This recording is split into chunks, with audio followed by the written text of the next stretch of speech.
जी, hello दोस्तों, मैं हूं कमर चीमा। उम्मीद है आप लोग ठीक होंगे। दोस्तों, इस वक्त जो सबसे बड़ी खबर है वो यही है कि अमेरिका जो है वो ईरान पे हमला करने वाला है।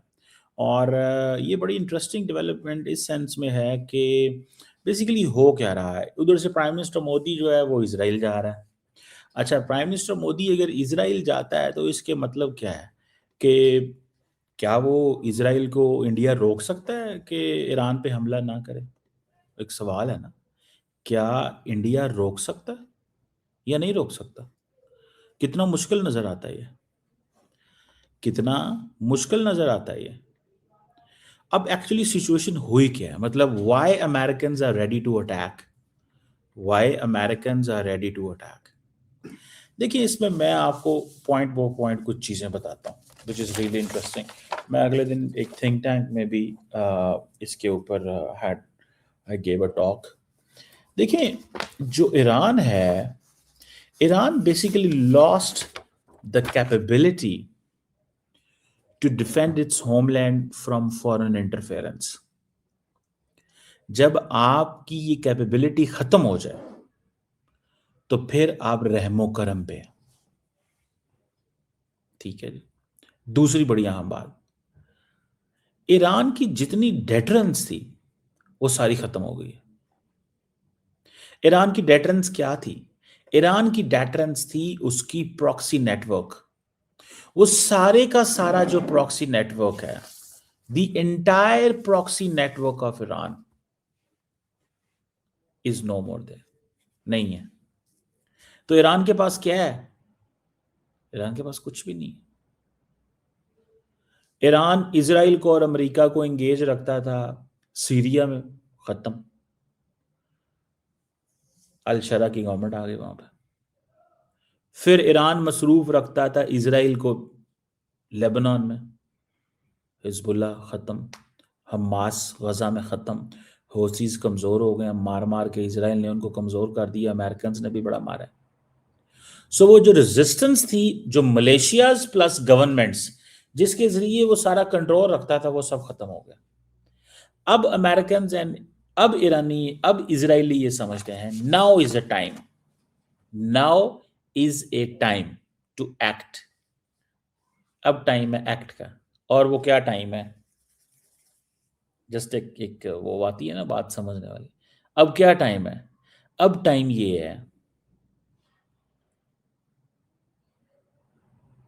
कि अब ईरान के अंदर घुस जाओ। ये है प्लान।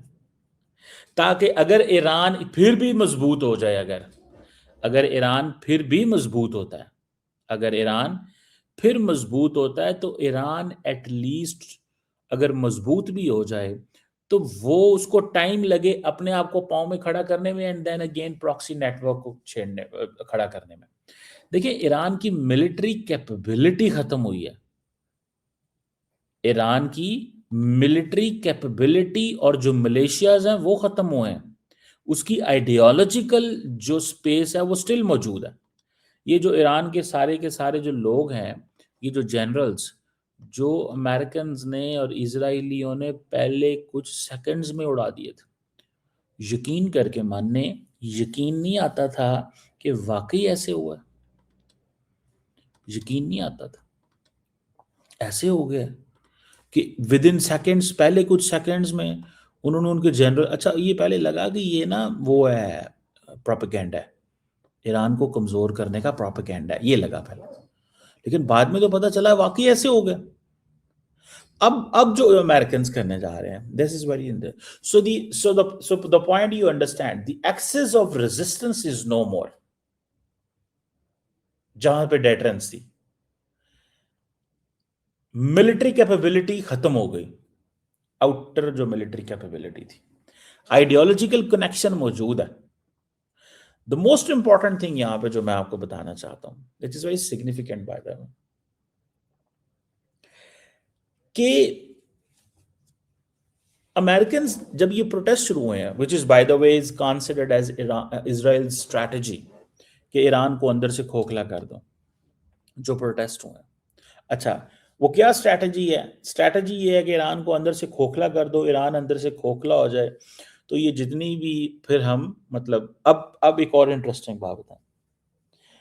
मैं देख रहा हूं कि ईरान के जो फॉरेन मिनिस्टर हैं, he is running from pillar to post for what, कि जी हमारे से बात करें अमेरिकन, यूरोपियंस को कह रहे हैं वो, यूरोपियंस को नहीं कह रहे, उसको तुर्की को कह रहे हैं, इसरा उसको सऊदी अरब को कह रहे हैं, सबको कह रहे हैं यार हमारे से बात करें, अमेरिका हमारे से बात करें।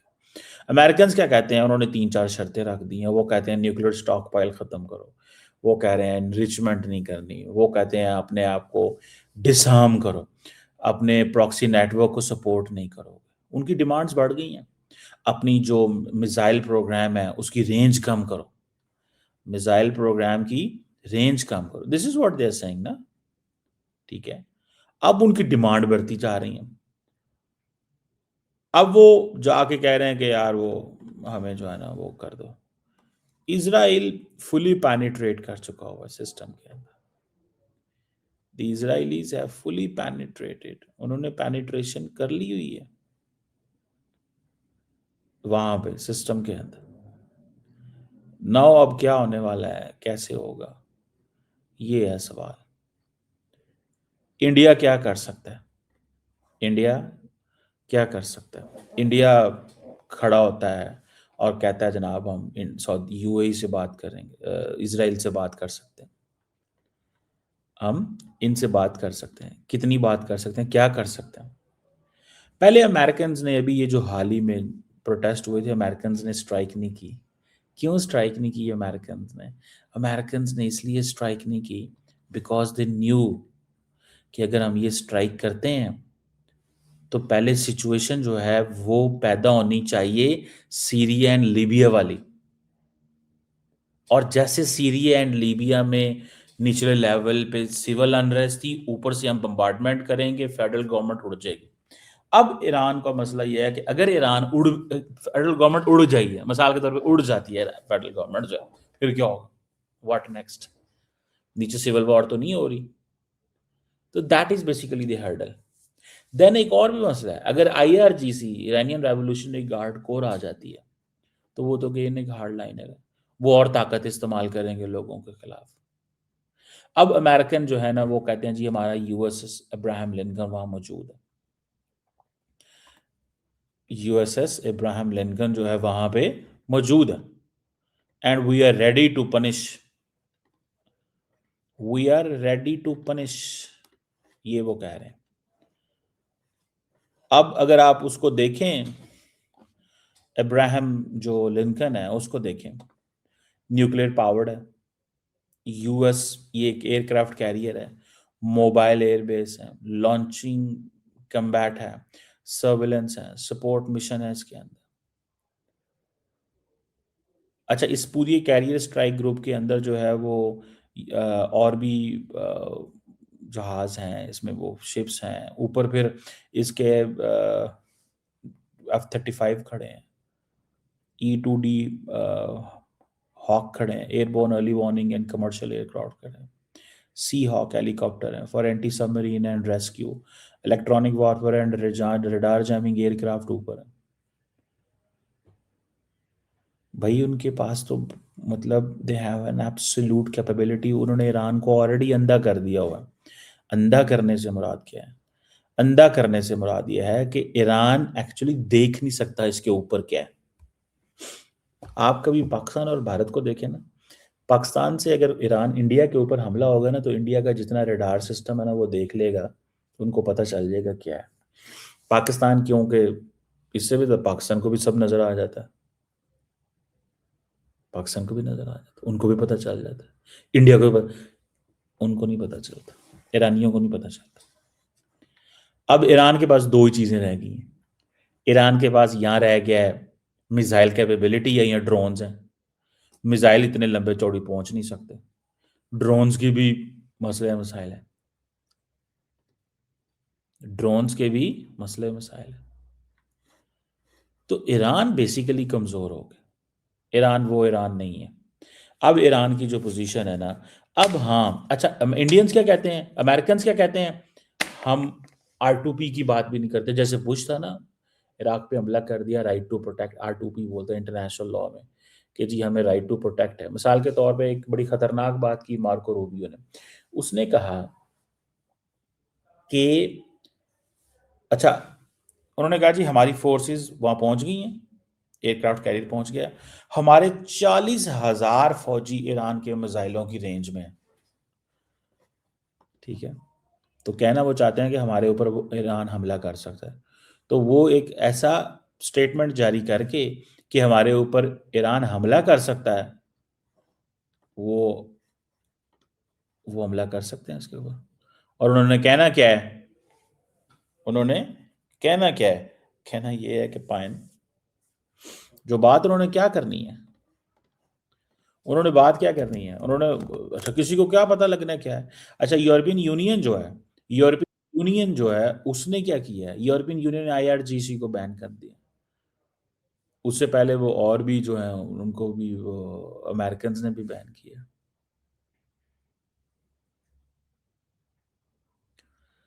समझ रहे हैं बात,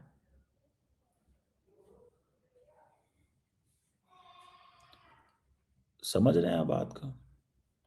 इस चीज को समझने की जरूरत है, इस चीज को समझने की जरूरत है कि भैया इसका मतलब समझें, इसका मतलब समझें। ये जो आप बात कर रहे हैं ना, इस पॉइंट को समझने की जरूरत है।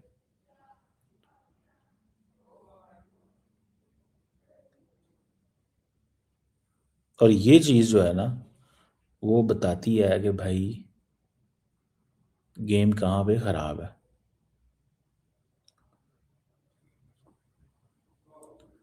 मैं तो ये सारा देख रहा हूँ, और मैं जो सारा एनालिसिस कर रहा हूँ कि अगर अब अच्छा रीजनल ममालिक जो है ना, ठीक है ना जी, रीजनल ममालिक जो है वो क्या समझते हैं, अगर वो हमला हो जाता है तो वो क्या करेंगे।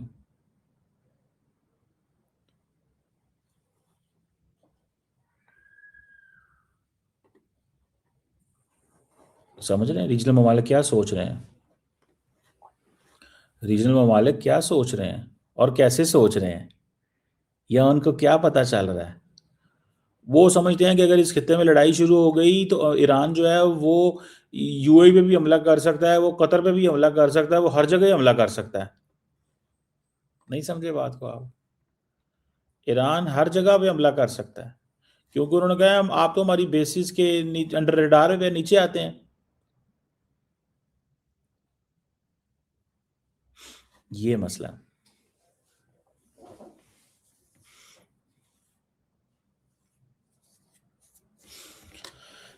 ये जो मसला है ना, इसको समझने की ज़रूरत है, और इसका क्या होगा कैसे होगा दैट इज़ अनदर थिंग। लेकिन मैं आपको ये बड़े क्रिटिकल, बड़े केयरफुली ये बात बता सकता हूँ,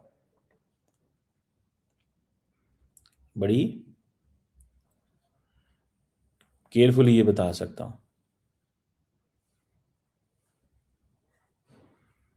कि ये चीज़ जो है वो, इसकी बहुत सारी पॉसिबिलिटीज़ हैं। This is what I can tell you.